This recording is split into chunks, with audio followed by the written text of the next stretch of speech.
আমি তো অপরাধী না, তাহলে আমি লুকাবো কেন? নিজের আমি আত্মগোপন করার কারণটা কি? আমার তো কোনো দুর্বলতা নেই, কিন্তু এই ঘটনার সাথে ইনভলভ। পলাশ সাহার মৃত্যুতে সম্পূর্ণরূপে হাত রয়েছে স্ত্রী এবং তার পরিবারের, যে তথ্য এবার নিশ্চিত করেছে তার প্রতিবেশী।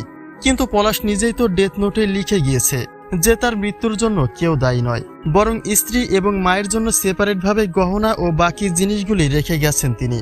তাহলে এমন বার্তার পরেও তার মৃত্যুতে কিভাবে সুস্মিতা কিংবা তার পরিবারের হাত থাকতে পারে, তা জানতে হলে সম্পূর্ণ ভিডিওটি দেখে সঙ্গেই থাকুন।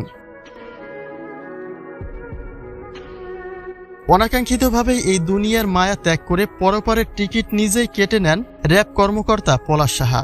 এরপর থেকে শুরু হয় যত জল্পনা কল্পনা, কেননা পলাশ তো স্ত্রী এবং মা দুজনকে যার যার প্রাপ্য বুঝিয়ে দেওয়ার পাশাপাশি মৃত্যুর সকল দায় নিজের কাঁধেই নিয়ে গেছেন। তাহলে তার এমন ঘটনার মূল কাহিনী আসলে কি, অথবা হঠাৎ করে তার এমন সিদ্ধান্তের কারণ কি? এবার আর কোনো পক্ষ প্রতিপক্ষ নয়, বরং অজানা কিছু তথ্য শেয়ার করেছেন সুস্মিতার বাবার বাড়ির এক প্রতিবেশী। তিনি বলেন পলাশের সঙ্গে তাদের সম্পর্ক অনেকটা মধুময় ছিল। তাহলে মেয়ে কিংবা মেয়ে জামাইয়ের সঙ্গে নিশ্চয়ই তাদের নিয়মিত যোগাযোগও ছিল। অর্থাৎ এই ঘটনায় যে তারা কিছুই জানতেন না তা কিভাবে নিশ্চিত হব? আর সব থেকে বড় সন্দেহের বিষয় হচ্ছে, তারা যদি কোনো অপরাধ না করে তাহলে পুরো পরিবার কেন আত্মগোপনে রয়েছেন?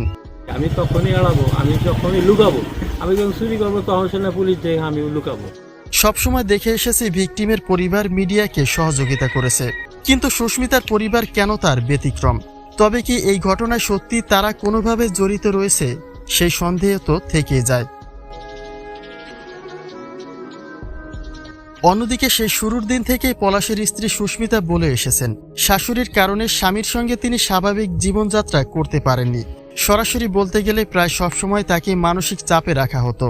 এমনকি পলাশের সাথে তাকে এক বিছানায় ঘুমাতেও দিতে চাইতো না জল্লাদ খ্যাত এই শাশুড়ি। ঘুরতে গেলেও তাদের সঙ্গে পলাশের মা উপস্থিত থাকতেন, যেন ছেলের সঙ্গে সুস্মিতার ভালো সম্পর্ক গড়ে ওঠার সুযোগ না পায়।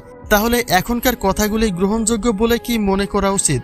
যদি তারা সত্যি নির্দোষ হয়ে থাকেন, তাহলে নিজেদেরকে আত্মগোপনে রাখার কারণটাই বা কি? সুস্মিতার পরিবারের মনে কেন ভয়ের ছাপ জেগে উঠেছে তা জানিয়ে দিন কমেন্ট বক্সে।